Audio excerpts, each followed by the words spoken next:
approach, though, by Cloud9, which I think is good. Yeah. Wisp has not been working out so well. No, not so well. In the second phase, do you reckon they will ban the Rubik now, C9? They pretty much have to. I hope they do. And on the other side, I hope they don't, because I really love seeing FY on that, but at the same time, it was so scary. You do not want to face that again, I think. What scares me a bit about Cloud9, you watch them draft, and it's pretty much the 5 of them that are giving ideas and talking. He can be really good, but he can do a lot of damages sometimes to a team, because then you can't really think. The lineup you drafted is not really thought through. You don't really have a plan B. You're just discussing heroes, bans. Too many people contributing to the draft can be very detrimental, because you steer away from your original plan, and it's better to have one idea then. But that's also a very common thing. When a team is losing, more people try to help with the draft, so to say, by saying something. It's very natural. Yeah, I'm sure you have experienced that as well, being a drafter. Yeah, it happens a lot. It's very natural. It's then the role of the captain to make sure he deals with it correctly, and get a more disciplined way to draft. So it's going to be up to both 7. But having ideas, obviously, from everyone is always great. It's just about not mixing it up too much and making sure the synergy is still there. So far, not too much revealed from either of these teams, apart from Cloud9 securing very strong team fight. But same for Vici Gaming. Cold On is a massive spell in team fights, and Winter Wyvern, of course, as well. So, no big tells. We see Ice Ice Ice. I would love to see his Timbersaw again. Oh yeah. That's an icon hero for Ice Ice Ice. Yeah, he's absolutely insane with that hero. Like he creates so much space. He forces you to run after him. He's really, really good with that hero. We haven't seen him run it so much, at least not in the main event at all, actually. In main event, not at all. He played it once during the group stage, I think, against for Reps Huskar, rather. Sorry. Yeah, he did great that game. Oh, Anti-Mage gonna be banned out, so no Eternal Divines Anti-Mage. How aggressive do you think Cloud9 is going to be with that Undying? Because I don't see it as a typical Cloud9 pick, and I like that they changed things up slightly, but how aggressive do you think they'll be in the early stages of the game? I mean, previous game, we saw 20 kills in 10 minutes. Cloud9 is one of those teams, I don't feel like they use Undying like the other teams. They are quite aggressive, but they just create space with it. They act like they want to fight, and some teams, they just go literally YOLO with it. Like, they just go as 5, they dive towers.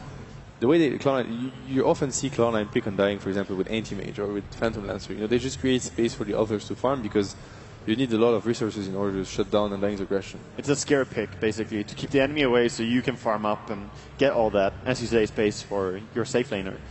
But it could also be taken to the aggression, but it's scary to do so. Against the Gyrocopter, he still brings so much damage, and he's a very good hero at killing the Tombstone. So there we go. Rubik respect ban by C9. FY, you did it. Both teams have ignored Queen the whole ban pick phase. Yeah, there are a lot of dual lanes Last available game as well, for Cloud9. Dual off lane could be Undying Queen. Could be there you go. It could also be they could have a Queen safe lane. They used to play this Undying Phoenix off lane, which was very, very strong at a point, and it would be Big Daddy Note play the Phoenix on this in the support role, and he's a very good Phoenix player. Yeah, that's true. They used to run that, and a lot of people also ran the Queen of Pain Undying lane, which is one of the most terrifying dual lanes you can imagine. Oh yeah. But I like the idea. The Phoenix would be strong, possibly even stronger, if you go up against the Gyrocopter on the bottom lane. It's like you have to fight a Tombstone, an Egg, an SF that's BKB, and that's gonna get out of here. Just abandon the fight. Most teams against Winter Wyvern, they auto-ban the Darkseer too, which is... I mean, they have to spend one ban on the Brood, one ban on the Rubik just because they got destroyed by it last game, but at the same time, Cloud9 really has, no good way to, take fights, and, no clockwork to keep them in place, and with a Tombstone, you always want something that forces your opponents to fight. Spirit Breaker, I wouldn't mind seeing an Earthshaker from them as well.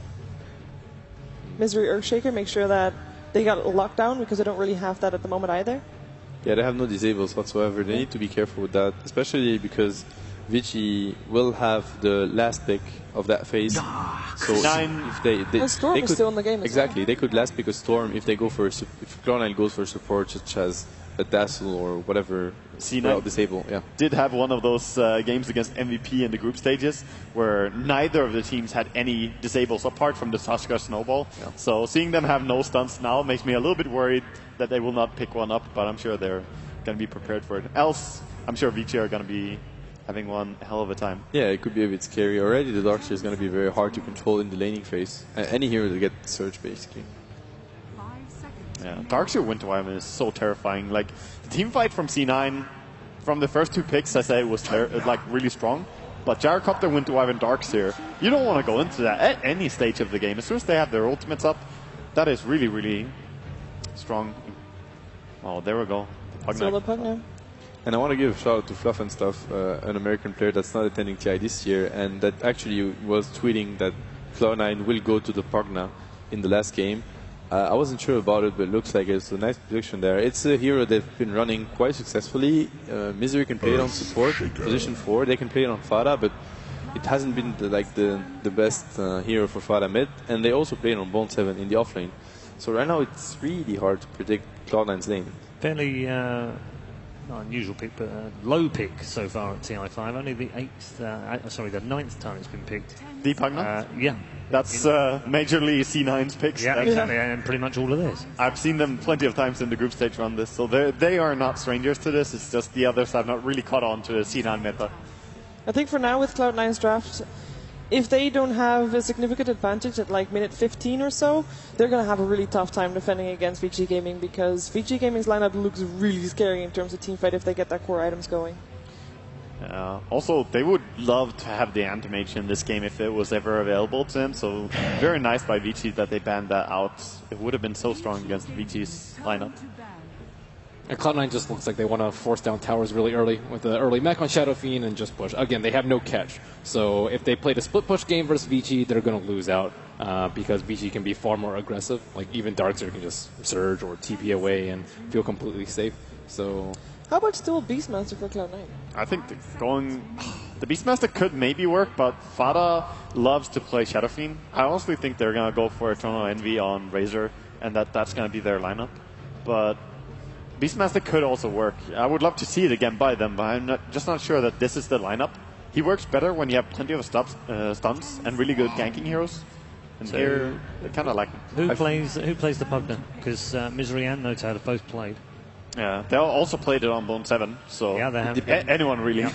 It depends on the Bone 7 twice at TI5 so far, Notat once and Misery once, so 4 of the 9 picks. Okay. There we go, no lockdown, but that is really strange. That's such a strange lineup, and it's such a bad lineup in a way, because you don't have any way of catching people. It's and terrifying. No stunts. If Vichy Gaming fights into you, then that lineup is great. But if they dodge fights, if you have to catch them, you know, it's going to be a nightmare. They're just going to be running after them. Dude, I'm traumatized from the amount of TP outs that I saw with Toby at the last game that they picked no stunts. I'm sure Toby is somewhere out there watching this and he's just shaking his head as well. So you know, you started this game and you're a Vichy Gaming player, just buy 3 TPs. You're like, I can do whatever. Sniper. Wow. Okay. Wow. Oh, yeah. These last picks, I'm not surprised that none of us called. Well, Sniper's been used as a counter for the structures that you need to kill, the Tombstone as well as the Ward. So it's actually not bad here. This is insane. Like, those are Okay, show us the game. Indeed. Let's get to the game. Thank you very much, ladies and gentlemen, on the panel. Let's head back to our commentary team for game number 2.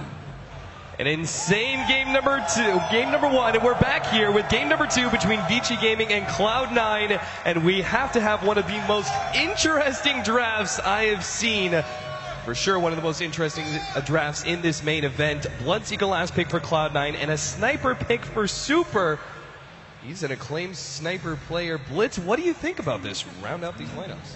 I kind of like the sniper because you need something to deal with the Undying at some point. You can attack the Nether Ward from quite some distance. Your laning phase against the Shadow Fiend is pretty strong if you play it correctly, but it is a little bit troublesome because, I mean, the Queen of Pain and the Bloodseeker close distance on you so quickly, but, I mean, if this is a pocket strat from both teams, Vici Gaming, they know they're 1 game away from eliminating Cloud9, and Cloud9 back to their wall, decide to go for that Undying Pugna that Fluff and Stuff was talking about. And you know, I was looking at it, and I really agreed with what the analyst was talking about in that Cloud9 have this really great draft if you fight into them, but VG Gaming may just try and go for split push. So I was thinking about what sort of mids were left, and I thought, okay, maybe, you know, I didn't see Templar Assassin ban. I was like, maybe, you know, go for a Templar Assassin. I'm not sure how well that laning phase would work out if you were facing the Queen of Pain, but most likely you're facing the SF. heavy amount of split push with Desolator. It seemed like the right idea, but this Sniper, similar vein of thought in that you can do a little bit of split pushing, and as they said, incredibly good, particularly in dealing with the Pugna ward. Being able to eliminate that with your high amount of range. The question is Sniper still in the meta?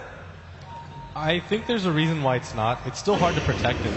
It's such a risky strategy, but Vici Gaming clearly have an idea around it. They've got the Earthshaker, you've got the Cold Embrace from the Winter Wyvern as well that can back him up.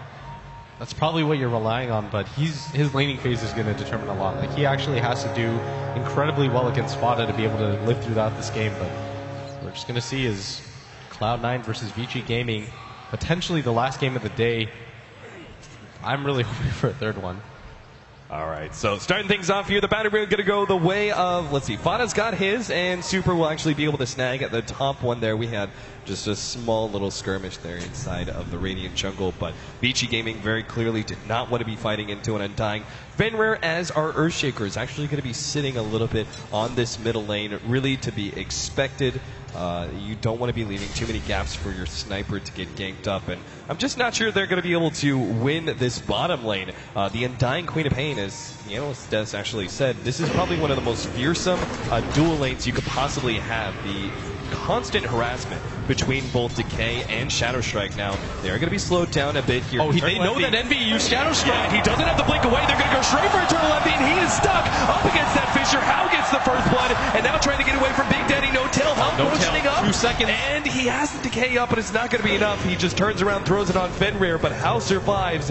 And that dual lane, as I'm hyping it up as being so terribly aggressive and very tough to deal with, Vici Gaming still find the opening at level 1 against the Shadow Strike first Queen of Pain. And once again, Ice is given a pretty advantageous lane. He's the